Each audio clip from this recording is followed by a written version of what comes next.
ke Mama Loren, ke Mbak Yogu, atau ke siapa lagi? Kita bisa mengetahui di masa depan ada apa aja dan bisa memprepare-nya. Kata Rasulullah SAW bersabda, nanti kalian tuh jumlahnya banyak, tapi sayang sekali kalian gak punya power. Karena apa? Terjangkit penyakit wahan. Benar tidak? Nah, nanti di akhir zaman semua kaum muslimin akan berperang lagi sepertiku hari ini.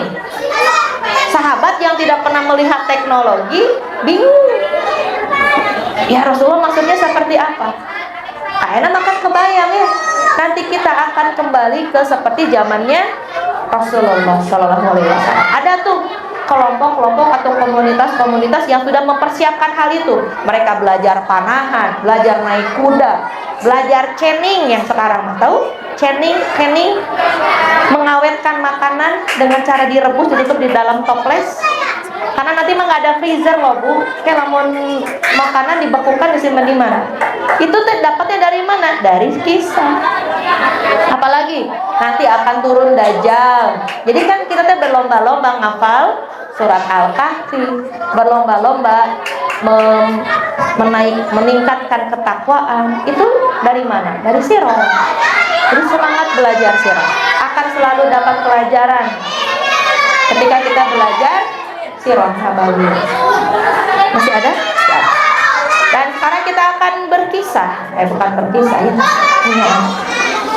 Bercerita tentang kejadian setelah Hudaybiyah. Sudah pernah kan? Kita ulang lagi. Yaitu dengan mengirim surat ke beberapa raja. Karena Rasulullah SAW ini tidak diutus hanya untuk kaum tertentu, tapi untuk rahmatan lil alamin. Sampai nggak ke Indonesia? Saya nanya, sampai nggak sih ke Indonesia? Sebenarnya Pak, ketika saya dengar kajian eksklusif tuh ya di mana ya, di Zoom gitu, itu teh ke Indonesia teh sampai gitu pada zaman Utsman bin Affan. Indonesia tuh sampai delegasi dai-dainya. Tapi lupa siapa ya? Lanjut. Jadi dikirim tuh ekspedisi-ekspedisi oleh para sahabat. Yang pertama yaitu pada akhir tahun 6 Hijriah, setelah beres Hudaybiyah, Rasulullah menunjuk siapa? Namanya Amr bin Al-Abjar. Amr bin Al-Abjar.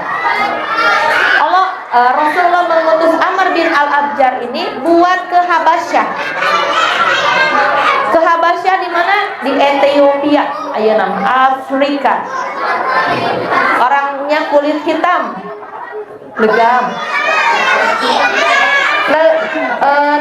Negerinya namanya kan di dekat pantai, kulit hitam, agamanya Nasrani Ortodok, masih pure. Ortodok teh kan nama dengar kata ortodok teh diheureuykeun ya, wah ortodok pisan.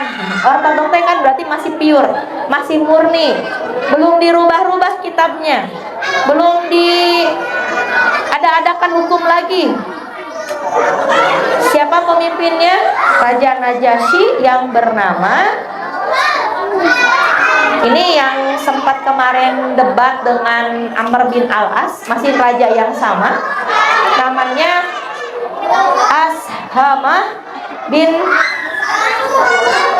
Ashama bin Al-Abjar. Open, berarti tadi bukan Al-Abjar ya. Amr bin Umayyah. Yang tadi bukan kurirnya, bukan Al-Abjar. Amr bin Umayyah Ad-Damri. Sanes Damri bes Ad-Damri. Kalau Raja Najasyinya Ashama bin Al-Abjar. Boleh nggak dihafal? Boleh sekali. Kalau tidak dihafal juga, minimal kita tahu poin-poin penting dari kisahnya. Datang tuh Umayyah ke negeri Habasyah, memberikan satu pucuk surat dari Rasulullah SAW yang ditulis oleh para sahabatnya, yaitu Ali bin Abi Thalib. Yang bisa baca tulis hanya beberapa orang, ya, termasuk Ali bin Abi Thalib, setelah membuat stempelnya sendiri. Isinya kurang lebih seperti ini, isi suratnya. Dari Muhammad, seorang nabi, kepada Najasyi Al-Asham, pemimpin Habasyah. Kesejahteraan bagi siapapun yang mengikuti petunjuk, beriman kepada Allah dan Rasul-Nya. Asyhadu an la ilaha illallah, aku bersaksi kepada Allah bahwa tiada ilah yang berhak disembah selain Allah semata. Tiada sekutu baginya yang tidak mempunyai pendamping dan anak, dan bahwa Muhammad adalah hamba dan Rasul-Nya. Aku menyeru Tuhan dengan seruan Islam bahwa aku adalah Rasul-Nya. Maka masuklah Islam, niscaya Tuhan akan selamat. Jika Tuhan menolak, Tuhan akan menanggung dosa orang-orang Nasrani dari kaum Tuhan. Kira-kira diterima nggak suratnya? Masuk Islam nggak? Nanti kan seruan masuk Islam. Kalau dia nggak mau masuk Islam, berarti dia nanggung dosa tuh. Seluruh kaumnya yang tidak mau masuk Islam ditanggung dosa oleh raja tersebut. Ini belum ke jizyah dan semuanya, belum ya. Belum ke jizyah, kalau tidak aku perangi, belum ke sana. Kira-kira diterima nggak suratnya? Abstain teman-teman. Diterima, Masya Allah. Nah, Raja Najasyi masuk Islam. Karena memang sebelumnya banyak orang-orang yang sudah hijrah ke Habasyah, termasuk ada Ja'far bin Abdul Muthalib, bin Abu Thalib, bin Abdul Muthalib. Ja'far ini teh sepupunya Rasulullah. Ja'far bin Abu Thalib ya. Ya, Ja'far bin Abi Thalib. Kemudian Ja'far pun ikut pulang dengan rombongan tadi, si kurirnya tadi Ammar bin Umayyah.